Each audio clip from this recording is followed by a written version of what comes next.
అందరికీ నమస్తే. బండి సంజయ్ ఆయన కొడుకు భగీరథ్ కేసులో గోరితో పోయేదాన్ని గుడ్డలాగా తెచ్చుకున్నాడు. ఆయన ఇంకా వదిలిపెడతలేడు. ఏకంగా పరునష్టం దావా వేసిండు మీడియా పైన, తెలుగు మీడియా పైన. అందులో సిగ్నల్ టీవీ A14, మనం A14 ఉన్నాం. నేను మీకు చూపిస్తా. చాలా పత్రాలు, ఒక 10 కేజీల పేపర్లు పంపించారు మొత్తం మనకు. బహుశా అందరికి పోయి ఉంటాయి. ఆయన ఈ స్టేజ్లో ఉన్నాడంటే దానికి కారణం తెలుగు మీడియా. కానీ ఇప్పుడు ఆయనకు తెలుగు మీడియా నచ్చలేదు. ఇంగ్లీష్ మీడియాకి ఏమి ఇవ్వలే. ఇంగ్లీష్ వాళ్ళు కూడా వేసారు, చాలా ఇంగ్లీష్ ఛానల్స్ వేసినాయి, రిపబ్లికన్ టీవీ కూడా వేసింది. వాళ్ళు ఎవ్వరికి దానిలో వేస్తే ఈయన పరువు పోలేదు. కానీ తెలుగు మీడియాలో ఎవరైతే నిజాలు చెప్పినరో వాళ్ళు చెప్తే ఈయన పరువు పోయిందట. ఎన్ని కోట్లకు పరువు నష్టం దావా వేసిండో తెలియదు. మనం కోర్టుకు అటెండ్ అయినప్పుడు తెలుస్తుంది మనకు. అప్పుడు ఇస్తారు.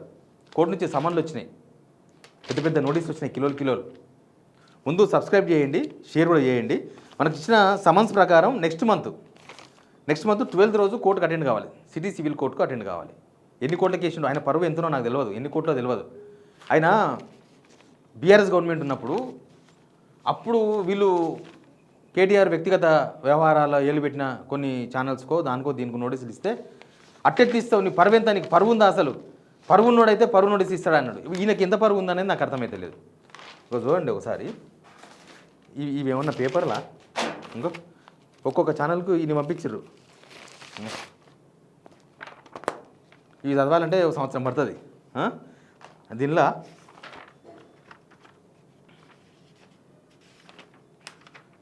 14 సిగ్నల్ టీవీ తెలుగు, ఇంకా మొత్తం 54 ఉన్నాయి దీనిలో, మొత్తం తెలుగు ఛానల్సే. ఆయన మీద మంచి చేసినప్పుడు, ఆయనకు ప్రచారం చేసినప్పుడు, మీన్స్ ఆయన చేసిన కార్యక్రమాలు, ఆయన మీడియా లేకపోతే ఆయన ఎవరు? బండి సంజయ్ ఎక్కడి నుంచి వచ్చిండు? చాలా కింది స్థాయి నుంచి వచ్చిన లీడర్. అప్పుడు ఆయనకు నచ్చింది. కానీ ఇప్పుడు వాస్తవాలు చెప్తే నడుస్తలేదు. అంటే బండి సంజయ్ కొడుకు బండి భగీరథ్ తప్పు లేదు. ఇగో ఎన్ని బంచులు. బండి భగీరథ్ మంచోడు, బుద్ధిమంతుడు అని వేస్తే వీళ్ళకి ఇబ్బంది లేదు. కానీ వాస్తవం మాట్లాడితే నొప్పి వచ్చింది బండి సంజయ్ గారికి. ఆయన ఆల్రెడీ గాగాడ తెచ్చుకున్నాడు. అసలు ఎన్ని తప్పులు అంటే ఆయన ఫస్ట్ నుంచి తప్పులనే ఉన్నాడు, ఇంకా తప్పులు చేస్తున్నాడు. దీన్ని బట్టి చూస్తే అర్థమవుతుంది నాకు. ఆయన కొడుకు తప్పుడు పని చేసినప్పుడు, వాళ్ళ ఇంటికి వచ్చినప్పుడు బాధితులు ఆయన మాట్లాడిన మాటలే ఇక్కడ దాకా తీసుకొచ్చినాయి. ఇంకా తర్వాత బండి భగీరథ్ తండ్రిగా నా పేరు చెప్పొద్దు, ఆ కేసులో నా పేరు వాడొద్దు అనడం బిగ్గెస్ట్ మిస్టేక్, చాలా పెద్ద మిస్టేక్. తర్వాత ఇప్పుడు ఈ డిఫర్మేషన్ కేసు పెట్టడం, పరువు నష్టం దావా వేయడం, ఇంతకన్నా పెద్ద అది లేదు. ఇప్పుడు పబ్లిక్ లైఫ్లో ఉన్నప్పుడు అన్నీ భరించాలి. మీరు పబ్లిక్ లైఫ్లో ఉన్నారు, మీరు కేంద్ర మంత్రి కాకపోయి ఉంటే, మీరు బీజేపీ కాకపోయి ఉంటే ఆయన్ని ఎప్పుడూ అరెస్ట్ చేస్తారు భగీరథ్ని. ఇంత దూరం వచ్చేది కాదు.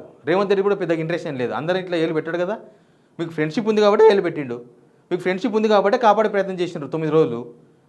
దాన్ని క్వశ్చన్ చేస్తే పరువు పోయిందంట. వాళ్ళ కొడుకు బండి భగీరథ్ ఇన్ని లంగ పనులు చేస్తే ఆయన పరువు పోలే. మామూలుగా క్యాజువల్గా మన సామాన్యులకు చెప్తే, ఆయన కూడా సామాన్యుడికి వెళ్ళే పొలిటీషియన్ అయ్యాడు. బట్ గ్రౌండ్ మర్చిపోయినట్టున్నారు బండి సంజయ్ గారు. మామూలుగా మనకు తెలిసినోడు ఎవడన్నా, మన రోజు మన ఎంబడి తిరిగేతోడో, అప్పుడప్పుడు మనతో తిరిగేతోడో ఓ లంగ పని చేస్తే మనకు సిగ్గవుతుంది. ఏమో వీడా నిన్న మన ఎంబడి తిరిగింది అని.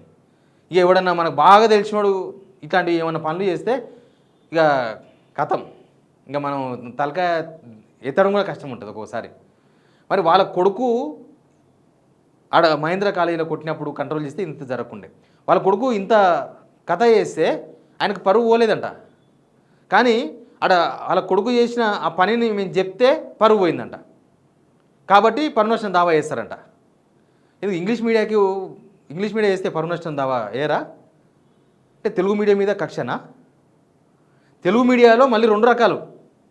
ఎవరైతే ఆయనకు అనుకూలంగా ఆ బాధితురాలను టార్గెట్ చేస్తూ ఈ కేసును నీరు గారిపోయే విధంగా చేసినరో వాళ్ళకి ఇయ్యలే నోటీసులు.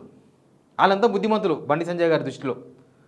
ఇదే ధర్మం తప్పడం అంటే ఇదే. వేరే పెద్ద మ్యాటర్ ఏముండదు. ధర్మం తప్పడం అంటే మళ్ళీ శ్రీరాముడు వచ్చి నువ్వు ధర్మం తప్పినమేం చెప్పాడు. మనం చేసే పనులే మనం ధర్మం ఉన్నామా లేమో తెలుస్తుంది.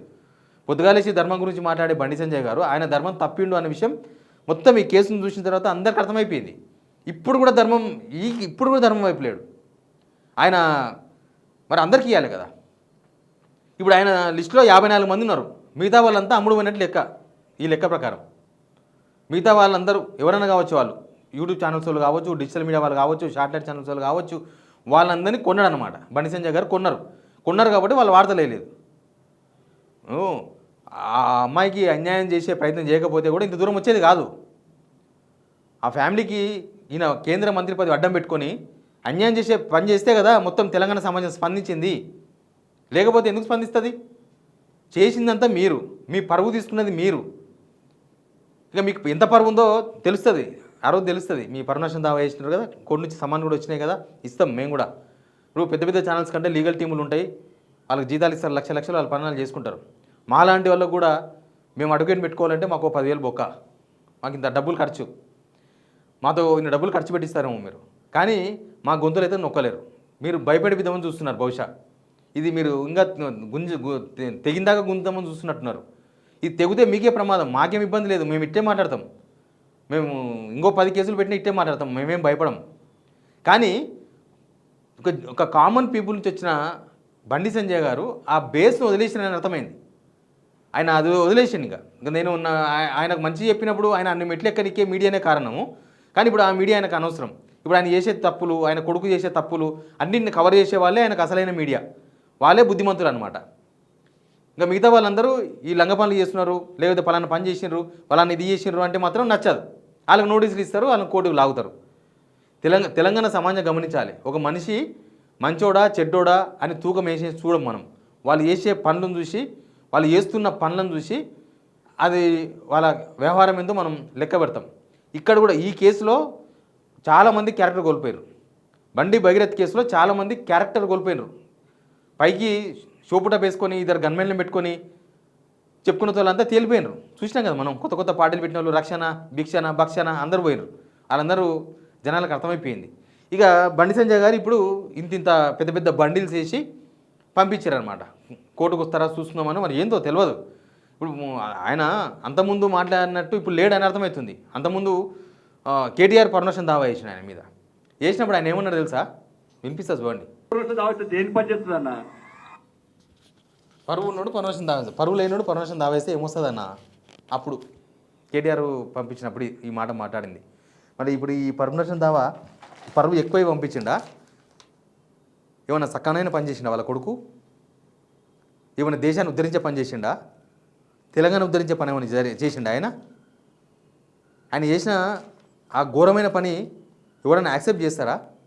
సరే, కాకి పిల్ల కాకి ముద్దు అన్నట్టు ఆయన కొడుకు ఈయనకు ముద్దు ఉండొచ్చు. ఈయనకు ముద్దు అయితే తెలంగాణ మొత్తానికి ముద్దు కావాలన్నా? బాధితులు మాకు కూడా ముద్దే అనాలన్నా?